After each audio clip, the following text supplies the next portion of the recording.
Hi everyone, welcome back to my channel. आज हम solve करेंगे 10.1 चाहे क्लास 8th की। क्वेश्चन नंबर 4 है ये, इवेल्युएट। इस क्वेश्चन में हमें सॉल्व करना है 8 to the power -1 into 5 to the power 3 upon 2 to the power -4। तो उसे सॉल्व करने के लिए फर्स्ट हमारा स्टेप क्या होगा, जो भी पावर नेगेटिव में दी होती है उसे हमेशा सॉल्व कर दीजिए, उसे हमेशा पॉजिटिव में कन्वर्ट कर दीजिए।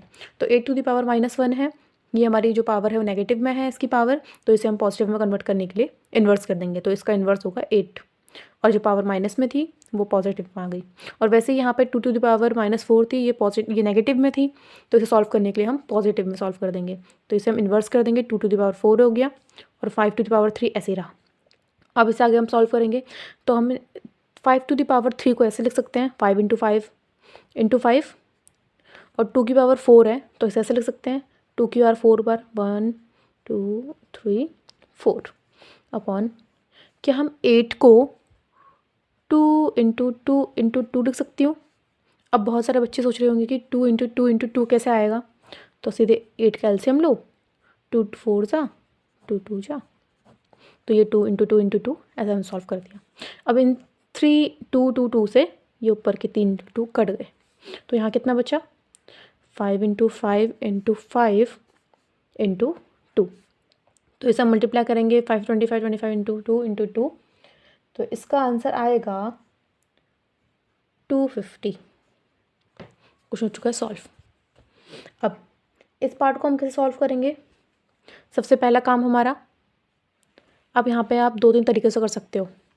यहाँ हमारा पावर सेम है तो हम बेस को आपस में मल्टीप्लाई कर सकते हैं। हमने एक आइडेंटिटी पढ़ी थी, a की पावर m इंटू बी की power n m is equals to A B की पावर m। ये हमने आइडेंटिटी पढ़ी थी। तो हम इसको, एक क्वेश्चन को करने के बहुत सारे तरीके हैं, तो मैं अपने मेथड से बता रही हूँ। तो सिंपली हम क्या कर सकते हैं, 5 इंटू 2 की power -1 into 6 to the power -1, इसे हम सॉल्व करेंगे तो 5 2 जा 10, तो 10 की पावर -1 इंटू 6 की पावर -1। अब सेम यहाँ पर बेस डिफरेंट है पर पावर तो सेम है, सेम यही फॉर्मूला अप्लाई करेंगे हम यहाँ पे। तो 10 इंटू 6 की पावर -1, तो 10 की पावर 6 कितना हो जाता है, 10 इंटू 6 कितना होता है 60 की पावर -1। अब हमें हमेशा पता है कि जब भी पावर नेगेटिव में है तो उसे पॉजिटिव में सॉल्व करो, तो 1/60, दैट्स आवर आंसर। हम सॉल्व करेंगे question number 5th, find the value of m for which 5 to the power m divided by 5 to the power -3 equal to 5 to the power 5। इसे सॉल्व करने के लिए हम क्या करेंगे, सबसे पहले हमें पता है कि बेस सेम है तो पावर आप और डिवाइड में होता है, तो उनकी जो पावर होती है आपस में सब्ट्रैक्ट हो जाती हैं। फॉर्मूले के लिए a to the power m divided by a to the power n is equals to a to the power m minus n। अगर बेस सेम हो और पावर डिफरेंट हो तो पावर आपस में क्या होती है, सब्ट्रैक्ट हो जाती हैं अगर वो डिवाइड में दिया हो। तो सिंपली हम इसे लिख सकते हैं 5 टू द पावर m -3। अभी -3 क्यों आया, क्योंकि पावर -3 थी और दोनों को सब्ट्रैक्ट करने के लिए बाहर से minus, equal to 5 to the power 5। अब मैं आपको एक चीज़ बताना चाहूँगी, जैसे हमें दिया है, कभी दो इक्वेशन आपस में इक्वल कब होंगी, कभी भी दो इक्वेशन आपस में इक्वल कब होंगी, जब भी LHS RHS के इक्वल होगा। सपोज हम एग्जांपल ले लेते हैं एक, जैसे 5 to the power 5 equal to 5, ये इक्वेशन आपस में कब बराबर होंगी, ये दोनों आपस में बराबर कब होंगे, जब LHS और RHS आपस में इक्वल होंगे, तभी तो ये इक्वेशन सेटिस्फाई करेगी। अगर दो आपस में इक्वल हैं, LHS और RHS इक्वल हैं, तो उनकी जो पावर है जब वो इक्वल होगी तभी तो ये पूरी इक्वेशन आपस में इक्वल होंगे। तो वैसे ही यहाँ बेस सेम है, बेस इक्वल है, तो जो पावर्स हैं वो भी आपस में क्या होंगी, इक्वल।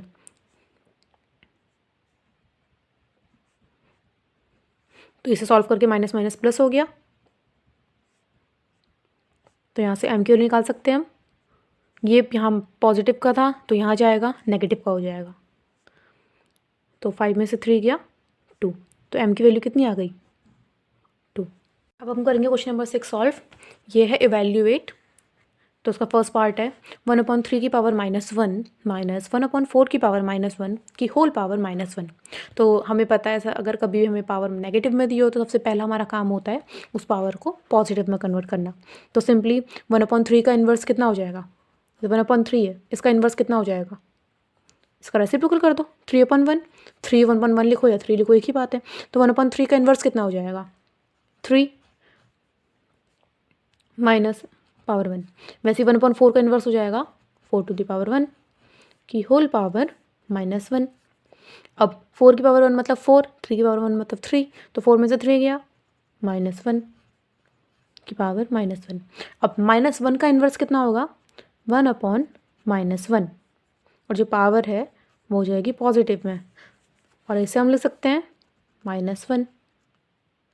अब -1 कैसे लिखा हमने, कभी भी अगर माइनस नीचे हो तो इसे हम सीधे ऊपर ले जा देते हैं न्यूमरेटर में, तो हमारा आंसर है माइनस। अब हम करेंगे सेकंड पार्ट। क्वेश्चन है 5/8 की पावर -7 इंटू 8/5 की पावर -4। तो इसे हम कैसे सॉल्व करेंगे, 5/8 की पावर 7 एज इट इज़ लिख देंगे। अब इसको अगर हम इन्वर्स करेंगे तो 5/8 हो जाएगा, और पावर जो नेगेटिव में थी वो पॉजिटिव में आ जाएगी।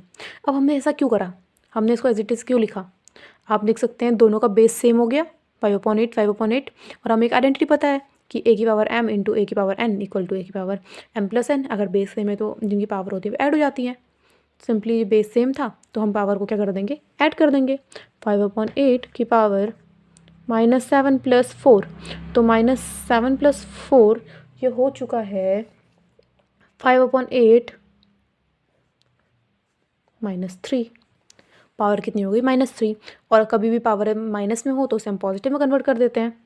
तो इसे लिख सकते हैं 8/5 की पावर 3, और इसे हम लिख सकते हैं 8 इंटू 8 इंटू 8/5 इंटू 5 इंटू 5, और इसे हम लिख सकते हैं 8 8 सा 64 into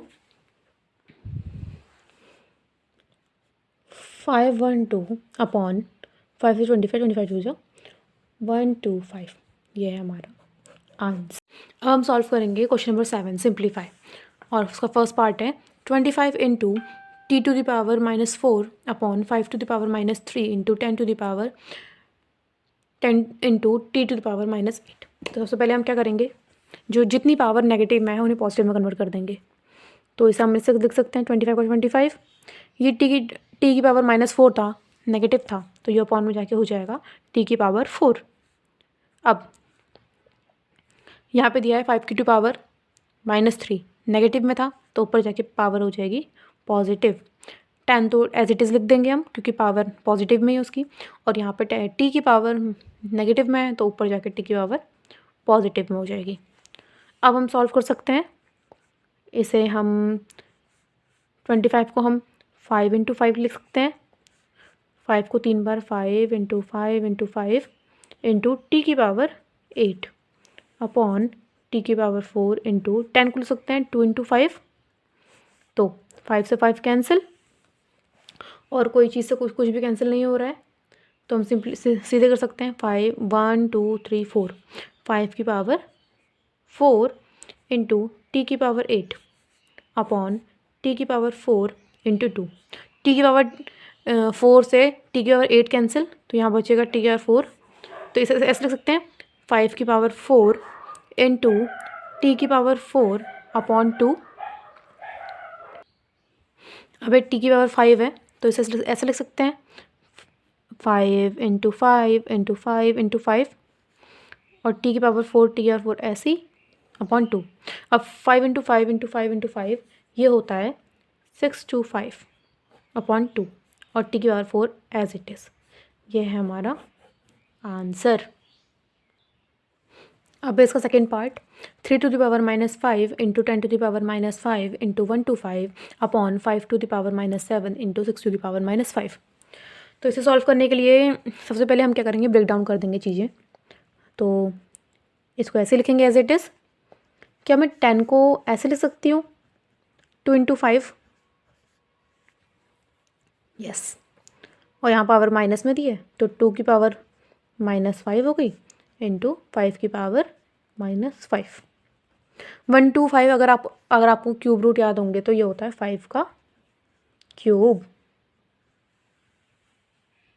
upon 5 to the power -7 into, क्या मैं 6 को ऐसे लिख सकती हूँ 2 इंटू 3, 6 को 2 3 6 तो होता है, तो इसे ऐसे मैं डिवाइड करके लिख सकती हूँ मल्टीप्लाई करके।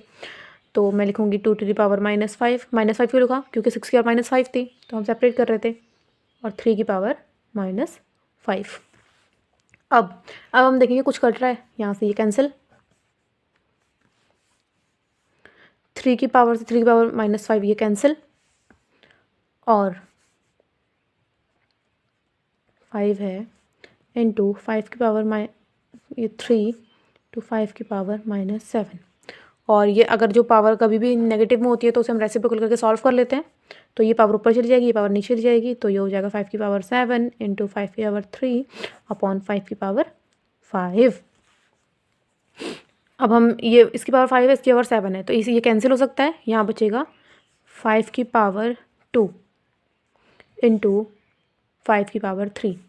बेस सेम है तो पावर हो जाती है ऐड, तो पावर को हम ऐड कर देंगे, तो ये हो जाएगा 5 की पावर 5। और 5 की पावर 5 क्या होता है, 5 इंटू 5 इंटू 5 इंटू 5 इंटू 5, तो हम इसे मल्टीप्लाई करके लिख सकते हैं, तो इसका आंसर आ जाएगा 3125। तो यहाँ पे हो चुकी है 10.1 ख़त्म। सो आपको नेक्स्ट वीडियो में मिलते हैं 10.2 के साथ। Thank you, like share and subscribe.